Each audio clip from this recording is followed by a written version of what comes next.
There is no way that this is happening again. And as the regular season starts today and the Bucks' first game is tomorrow, the disrespect has continued and is getting out of hand as multiple articles of power rankings have revealed that the Bucks are being disrespected once again. So we're going to break down the exact articles and discuss why the Milwaukee Bucks for another season are getting overlooked and disrespected. So stay tuned for all that in this episode because there's a lot to go over and the disrespect is it's very interesting. Before we get into it, quick reminder to hit the subscribe button. We're on the road to 1,000 subscribers. We're less than 40 subscribers away, and it's been our goal for a while. If you enjoy daily Bucks content, this is the place to be for all the latest Bucks news. We're going to be covering you every single day, covering it throughout the entire season. So this is the place to be, but let's dive right into it. There's a ton to go over today, specifically regarding the disrespect. Now, obviously, the regular season starts today for a couple teams, or for one team, but for tomorrow, the Milwaukee Bucks, of course, are going to have their opening night game. Now, this is why I figured today would be a good day to make this video. Obviously, the Milwaukee Bucks are a team that is coming off of a very poor season.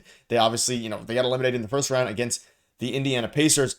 But now, as we look into this year, they made some very key additions, and we'll dive into all that. But they're getting overlooked and disrespected once again. Let's just dive right into it. The Ringer has them ranked 9th out of all 30 teams in the NBA, and there's some interesting things to discuss here. And they give a little bit of reasoning behind some of the other teams, but you have the Suns at 10, the Bucks at 9, Grizzlies 8, Sixers 7, Timberwolves 6. So immediately, the biggest one that stands out to me here, and I want to get your guys' thoughts in the comment section down below. Let me know where you would rank the Milwaukee Bucks on this list. Like, obviously, coming off of last season, I can see why they'd rank us 9, but I got to disagree wholeheartedly, especially putting us behind the Memphis Grizzlies. You can see here that basically goes on to discuss some of the other teams. They have the Suns at 10, but when you're looking at this ranking, they obviously have the Bucks 1, they have the Thunder 2, which I think is very high.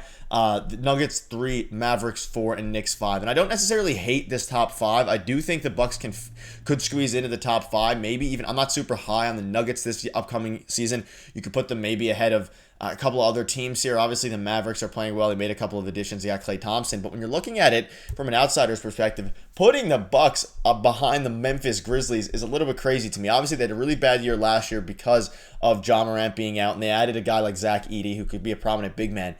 But the Milwaukee Bucks, I think people forget how good this team is. Now, obviously, again, they've only played one season since trading away Drew Holiday, and he was the big part as to why they won the championship back in 2022. But besides that, obviously they made the deal. You're looking at the Milwaukee Bucks team here. Like, this team this starting 5 and their bench can go up with any team in the East. Obviously, some teams have an advantage on paper, depending on how you value these guys, whether that's the Knicks or the Celtics. But a starting 5 of Dame, Trent, Middleton, Giannis, and Brook Lopez, like, that's very solid. Injuries are definitely a concern. We all know that.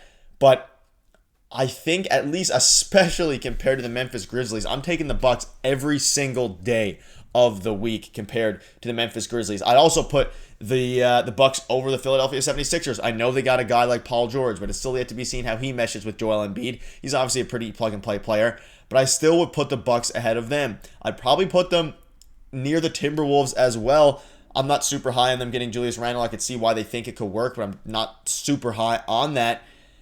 Ultimately, I'm a big Milwaukee Bucks fan, so we're obviously going to have some bias here, but I would put the Milwaukee Bucks near the top 5. I still think there are some other teams that on paper might be a little bit better, whether that's the Celtics. The Knicks made a lot of additions. It's going to be interesting to see. They obviously have Mikal Bridges now. They have Cat, but they got rid of Dante DiVincenzo, so it's still yet to be seen how they flow. I'm not super high on the Mavericks either. Obviously, they have one of the better players in the league in Luka Doncic, but I maybe even put the Bucks ahead of them on my personal charts. But again, a lot of these are interesting, but it's ridiculous to me that they are 9. I feel like they should be closer to 6, 5 or 6 if you're being kind of just not biased here. But again, injuries play a big factor into this, and they have some injuries, and their defense is a big concern. But I think they're underrating the assets and the additions that they have, specifically Gary Trent Jr. and Taurean Prince. Taurean Prince is a very good 3-and-D player in this league, especially when coming off the bench. You can use his value goes up a lot when he's off the bench, when he's not starting. I don't think he's necessarily a starter in this league anymore. But Gary Trent Jr., he's a very good player. There was considerations for him for 6th man of the year a couple of years ago with the Raptors. He was a starter for most of the year last year. Like, he is an electric guy who can average 16 to 20 points off the bench, can give you 35 to 40 on any given night, can shoot the lights out of the ball, can help create on the ball when Damian Lillard is struggling or slowing down. Like, there's a million reasons here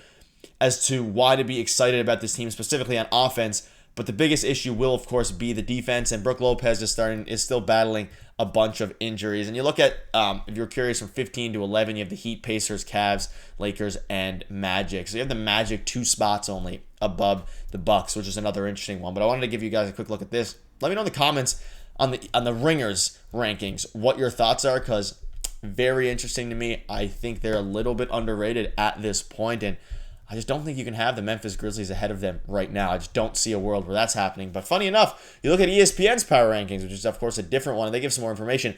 They also have the Milwaukee Bucks at number 9. So both of these rankings have them put in the exact same spot. Projected wins 46. I think that's pretty low. Chance to make the playoffs 93. That's pretty solid. When we last saw them, the Bucks fell short in the first round for the second consecutive season. We know there was an injury to Giannis. This offseason, they added Gary Trent Jr., Torian Prince, DeLon Wright to round out the depth, but are hoping some continuity with their 2 stars and Coach Doc Rivers to help them reach their championship potential.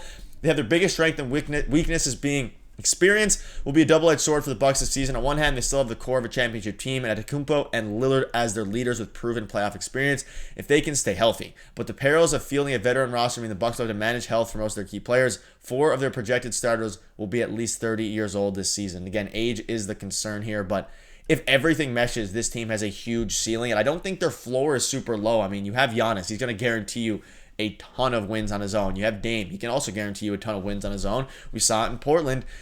Wasn't great. There wasn't many great teams there, and obviously he was a bit younger and more in his prime now. But at 34 years old, I still think Dame has a ton in the tank. And you look at where they rank, where their individual players rank among the top 100, and the Bucks have 4. They have Middleton at 63, Brook Lopez at 93rd, Dame at 23rd, and Giannis as the 3rd best player in the league. You can make an argument that he's the best player in the league, depending on who you value, and I'd probably make that argument. And as we're opening up and getting ready for the regular season, we can see here the number to watch is the Dame and Giannis's production. Of course, that's been the whole storyline of the offseason, is the whole storyline of the year. It's going to be, how does Dame and Giannis blend together and gel and kind of cohort to be a very good duo.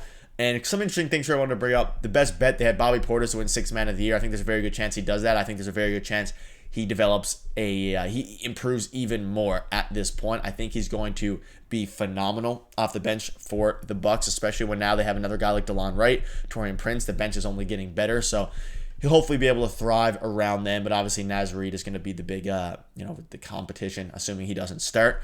And then, of course, fantasy do draft your fantasy player, Brook Lopez. I think he's going to be good. Injuries will be interesting for Brook Lopez, but it's going to be interesting. The regular season starts for the Milwaukee Bucks tomorrow. Of course, it starts for another team, a couple other teams. The other game starts tonight.